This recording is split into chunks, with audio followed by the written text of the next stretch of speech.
Welcome back, everyone. I wanted to cover this amazing article that I thought should totally go on the channel, and it was really interesting to me. I shot it to a couple of friends, and they started to freak out, and so I wanted to make sure I made a video about it so that not only for my friends, but for the viewers to understand my viewpoint on this article. The Pentagon did a study about blockchain and about how decentralized it was, and what are the vulnerabilities of it. And so we're going to talk about that. The paper and the study. We're going to go over a few things in that actual paper, but first we're going to cover the article itself and go into how this study was created, who by, and of course the Pentagon was involved. So without further ado, make sure to like, share, and subscribe. Stick around for a contest at the very end where you can get your hands on some Zoj. And without further ado, let's get into it here. So the Pentagon finds concerning vulnerabilities on the blockchain. A report commissioned by the Pentagon concluded that the blockchain is not decentralized, is vulnerable to attacks, and is running outdated software. So I love how it says the blockchain. It's not like just which blockchain, it's the blockchain, right? So a little bit of a funny, I guess, early in the report. The report, Are Blockchains Decentralized? Unintended Centralities in Distributed Ledgers, uncovered that a subset of participants can, quote, exert excessive and centralized control over the entire blockchain system. Now, we're not talking about XRP right now. We're simply focusing on what this article is talking about. And what this article is talking about, I'll go into it here in a second. The findings of the report are a cause of concern for a wide range of sectors, but especially serious for security, fintech, big tech, and crypto industries, which continue to grow. The Pentagon's research arm, Defense Advanced Research Projects Agency, or DARPA as it's called, engaged Trail of Bits, a security research organization, to investigate the blockchain. Trail of Bits focused on Bitcoin and Ethereum, the two leading cryptocurrencies in the global market. And so obviously that's what we're talking about in this article, and that's what was done the study on, as well as a few others. But again, this is really cool about XRP, I think, so just stick around and I'll get into it here in a bit. But Trail of Bits says that it only takes 4 entities to disrupt Bitcoin, and only 2 to disrupt Ethereum.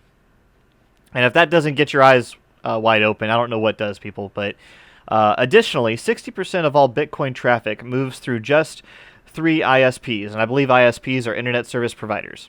So very interesting as well. Outdated and unencrypted software and blockchain protocols were also identified by the organization. And so I'm not sure at what point they were identified, if those have been shored up since, but definitely something to look into. But again, this is for Ethereum and Bitcoin. And how centralized are they? So I thought it was really interesting. The report that was created was called Are the Blockchains Decentralized? Unintended Centralities in Distributed Ledgers. So again, found it really interesting. They're focusing on Bitcoin and Ethereum, and obviously I'm JTXRP. I'm for XRP, but full disclosure, I own many Ethereum tokens. I own a little bit of Bitcoin because I believe it's the oldest thing in the book, obviously. I'm not too bullish on it personally, but, things could surprise me, so I've got a little, just in case, I may even get a little more, just because, it's so down, and the market may continue to downturn, and it may still be a good for me. None of this on this video, or anything on my channel, is financial advice, by the way. I just want to make sure that I get that out. Continuing on with the article, though, you can see that it goes into the cryptocurrencies or the new area of digital finance. Yeah, we already kind of know that. Blockchain and security challenges, which the article will go into a little bit more, and we'll highlight some of those challenges here in a bit, so I'm going to skip it for now. One of the things that my friends freaked out about is they're like, well, if these are all the challenges, and all these things are bad, and there's issues, is it really a good investment? And for me, I'm like, my perspective is like, yes.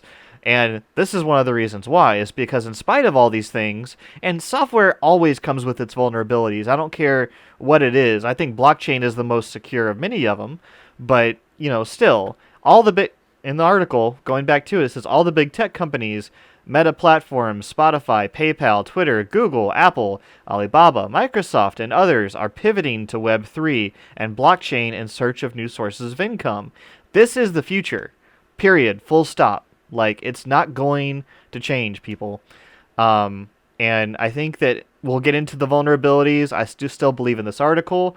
I'm looking into it more myself just for my own personal learning. I found this really interesting, and this is the kind of thing I want to share with you guys, my viewers, and my friends, and I hope that we can all learn together on this channel.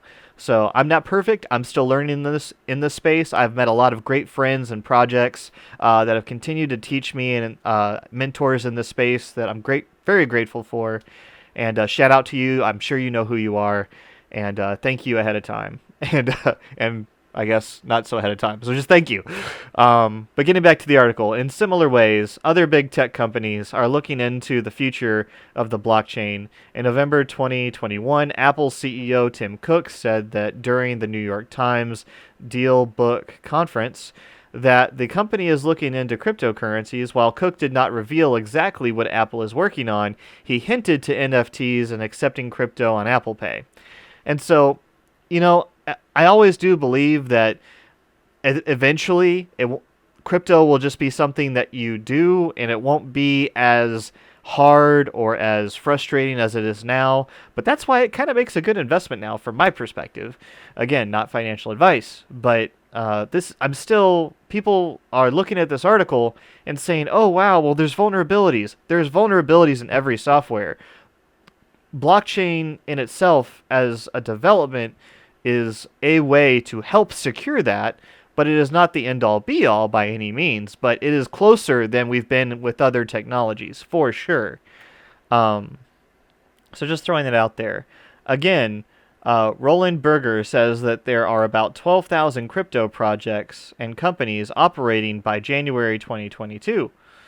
The number of crypto unicorn companies valued at over 1 billion increased by an incredible 491% in 2021. Of course, we've kind of seen the market downturn a little bit, and who knows in terms of inflation and food shortages and all the wars and all these other things are affecting 2022 that we're now in. But still, it's very impressive, and if we should return to such a pace in the markets, that could be very, my perspective is very bright. So now we know that DARPA created, I'll just read this last part. We should not take any promise of security on face value, and anyone using blockchains for matters of high importance must think through the associated vulnerabilities. From Barron from DARPA concludes. And so I thought that was really important. Somebody from DARPA is actually quoting on this. And so obviously any technology you use and software, you have to take in all associated vulnerabilities. That's like the most common sense thing out there. I'm not sure if anyone's worked in software. I think you get, there's vulnerabilities in general you have to be aware of, and you're always trying to secure things for your customers. And I'm sure anyone who's investing with you. But that being said, let's look at the report that I mentioned before that was up here. That I'm going to put the link in the description as well, but it's in this article. Just wanted to point that out if you want to go find it here. And the link to this article will be in the description as well if you want to take a look. But this is the Trail of Bits report that is out. I'm just going to read a bit of it. Are blockchains decentralized? And of course, this was by the Trail of Bits, created for DARPA and the research arm of the Pentagon. Learn something new every day. And it kind of goes over that here as you kind of read on the screen. I'm going to jump to blockchains are decentralized, right? Question mark. Before we start, I just want to say real quick that if you look in this article, you will not find in this report, you will not find XRP. It comes up 0 times. And so you won't find Ripple in here either. They did not mention this inside of the inside of this report. And it's very interesting. I think that there's a reason for that. And so this is not a bashing, again, it's not a bashing Ethereum or Bitcoin video. This is simply, these are the report that was given to them, and this is what I'm reporting back to you. With that being said, let's start reading the article here. Distributed ledger technology, or DLT, and specifically blockchains, are used in a variety of contexts such as digital currency, decentralized finance, and even electronic voting. While there are many different types of distributed ledger technology, each built with the fundamentally different design decisions, and the overarching value proposition of distributed ledger technology and blockchains is that they can operate securely without any centralized control. The cryptography primitives that enable blockchains are, by this point, quite robust, and it is often taken for granted that these primitives enable blockchains to be immutable, not susceptible to change.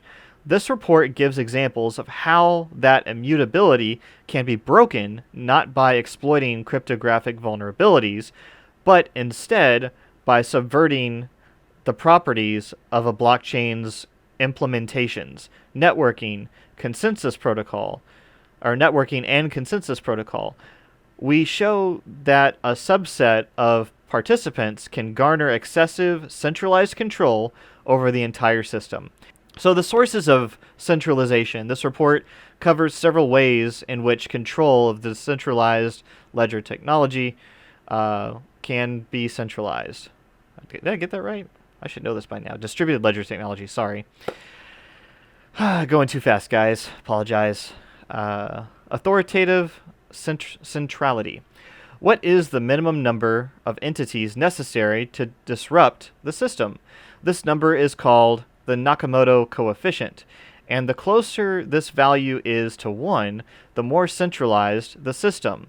This is also often referred to as governance centrality. And so I wonder if this was what was used by the SEC whenever they're talking about Bitcoin and Ethereum. I haven't read the entire report yet, so I'm wondering if it gets into that. If it does, I'll let you know. I'll make another video. But interesting, the Nakamoto coefficient. The consensus centrality. Similar to authoritative centrality, to what extent is the source of consensus? Example given, proof of work. Is it centralized? Does a single entity, like a mining pool, control an undue amount of the network's hashing power? Motivational centrality. How are participants de-incentivized from acting maliciously? Example given, posting malformed or incorrect data. To what extent are these incentives centrally controlled? How, if at all, can the rights of a malicious participant be revoked? Topological centrality. How resistant is the consensus network to disruption? Is there a subset of nodes that form a vital bridge in the network, without which the network would become bifurcated? Network centrality. Are the nodes sufficiently geographically dispersed such that they are uniformly distributed across the internet? What would happen if a malicious internet service provider, or an ISP, or a nation state decided to block or filter all distributed ledger traffic? Really good question. And I am interested in the article's answer. We'll get into it here in a second. Software centrality. To what extent is the safety of distributed ledger technology dependent on the security of the software on which it runs? Any bug in the software, either an inadvertent or intentional, could invalidate the invariance of the distributed ledger technology. Example given, breaking immutability. If there is ambiguity in the DLT's specifications, two independently developed software clients might disagree, causing a fork in the blockchain. An upstream vulnerability in a dependency shared by the two clients can similarly affect their operation. So these are the different types of centrality that they are looking for. and how they're looking for them. So now let's get into the key findings, now that I've probably said a lot of big words and you're like, what's going on? The key findings. The following are the key findings of our research. They are explained in more detail in the remainder of the report. The challenge with using blockchain is that one has to either accept its immutability and trust that its programmers did not introduce a bug, permit upgradable contracts, or off-chain code that share the same trust issues as a centralized approach. Every widely used blockchain has a privileged set of entities that can modify the semantics of the blockchain to potentially change past transactions. And remember, this is focusing on Bitcoin and Ethereum, folks. I just want to point that out. The number of entities sufficient to disrupt a blockchain is relatively low, 4 for Bitcoin, 2 for Ethereum, and less than a dozen for most proof-of-stake networks. Interesting, again, they did not cover Federated Byzantine Agreement that XRP uses. The vast majority of Bitcoin nodes appear to not participate in mining, and node operators face no explicit penalty for dishonesty. The standard protocol for coordination within blockchain mining pools, Stratum, is unencrypted and effectively unauthenticated. When nodes have an out-of-date or incorrect view of the network, this lowers the percentage of the hash rate necessary to execute a standard 51% attack. Moreover, only the nodes operated by mining pools need to be degraded to carry out such an attack. For example, during the first half of 2021, the actual cost of a 51% attack on Bitcoin was closer to 49% of the hash rate. For a blockchain to be optimally distributed, there must be a so-called Sybil cost. There's currently no known way to implement Sybil costs in a permissionless blockchain like Bitcoin or Ethereum without employing a centralized trusted third party, TTP. Until a mechanism for enforcing Sybil costs without a TTP is discovered, it will be almost impossible for permissionless blockchains to achieve satisfactory decentralization. A dense, possibly non-scale free subnetwork of Bitcoin nodes appears to be largely responsible for reaching consensus and communicating with miners. The vast majority of nodes do not meaningfully contribute to the health of the network. Very interesting. Oop, lost my spot. There we go. Bitcoin traffic is unencrypted. Any third party on the network route between nodes, example given ISPs, Wi-Fi access point operators, or governments, can observe and choose to drop any messages they wish. Very, very interesting. Your blockchain, your Bitcoin transaction you want? Well, your government can intercept it and apparently choose to drop the message if they wish. I would like to, I'd be interested to see how that works. Of all Bitcoin traffic, 60% traverses just 3 internet service providers, or ISPs. Tor is now the largest network provider in Bitcoin, routing traffic for about half of Bitcoin's nodes. Half of these nodes are routed through the Tor network, and other half are reachable through onion addresses or .onion addresses. The next largest autonomous system, AS, or network provider is AS24940 from Germany, consisting of only 10% of nodes. A malicious Tor exit node can only modify or drop traffic similarly to an ISP. Of Bitcoin's nodes, 21% were running an old version of 21% were running an old version of Bitcoin's core client that is known to be vulnerable in June of 2021. Wow, hope that's been updated. Maybe someone can put it in the comments below if that's been updated or not. Ethereum ecosystem has a significant amount of code reuse. 90% of recently deployed Ethereum smart contracts are at least 50%, 56% similar to each other. So how much of Ethereum projects are really doing anything different on themselves? Wow. There's a lot of clones out there, but 56% is quite a lot. All right, so I'm going to jump to the end of the article here. So you've kind of seen some of the key takeaways for Bitcoin and Ethereum, which is the focus.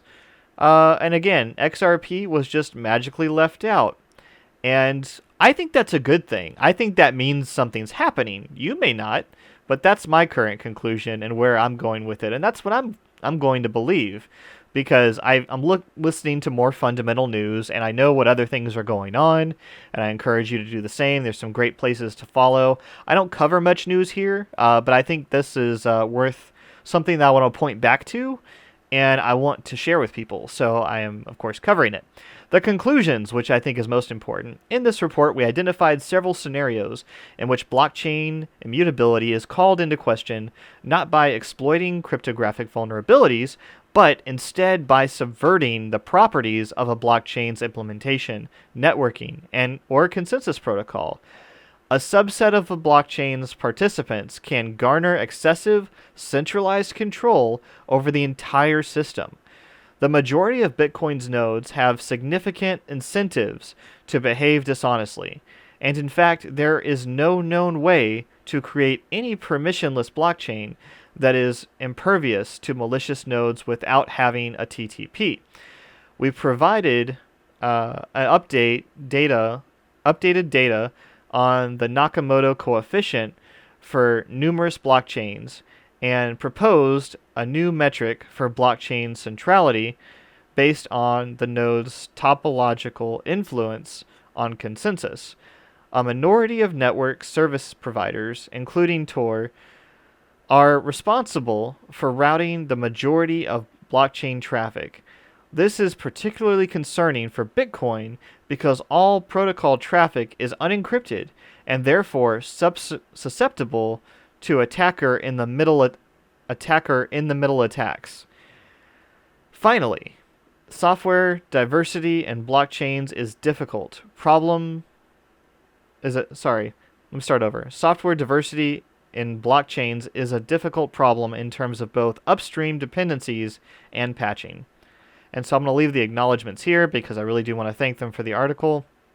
Obviously, you can see here again, this does not reflect the views of the United States government or DARPA, and was written by these people. So thank you to these people for writing this amazing report, and wanted to share it. Yep, this was the report, guys. I hope you enjoyed it. I hope this answered some questions for you about Bitcoin and Ethereum. It certainly did for me, as I've been looking for accurate information that's unbiased, that kind of gets me out of the XRP and or the XRPL, echo chamber, if you will. But this at the same time, this is what people are telling the government, and I believe that they are right. But I'm going to look more into this TTP. I might put another video out there, and I might look at how some of these issues up here are solved by XRP, and I might do a video about that. But in terms of the contest, everyone, I do want to cover it real quick. Of course, always appreciate you liking, sharing, and subscribing, but I need your help to share these videos. And so I'm on Twitter, if you follow me on there, and the link will be in the description of this video as well. If you have a Twitter profile, I'm going to pin this whenever you see this video pop up. For the week that this releases, I will, on the next Friday, whatever that is, I will tag someone who is going to be the winner of this contest. Now, if you want to win this contest, it's very simple. Go to Twitter. So I'm going to go back to Twitter here, and I'm going to go to my profile, and I'm going to, what you're going to do is, if I have a video here, like this one, for example, you're going to hit this retweet, and you're going to quote it. And you're going to say, oh, I love this video, blah, blah, blah, blah, blah, and share the video. I will pick someone who retweets my video, and it's not just a retweet, it's a quoted retweet. So you have to say something to share it, guys. Say something intelligent and nice. Obviously, I appreciate that. And to incentivize you even further, I will give extra points to people who post on other social media and post a picture of that post inside here. So if you want to post a picture, go here, click the little image button, and it will pop up and show you your images, and you can choose that and plop it in here, and that will get you extra points and more than likely to win the 1 billion Zoj that I'm going to give away for this contest. So I hope you enjoyed. Make sure to like, share, and subscribe. Let me know if you want other videos like this in the comments below. Let me know if you have any questions. And I'm JTXRP. Make sure to like, share, and subscribe. I'm out.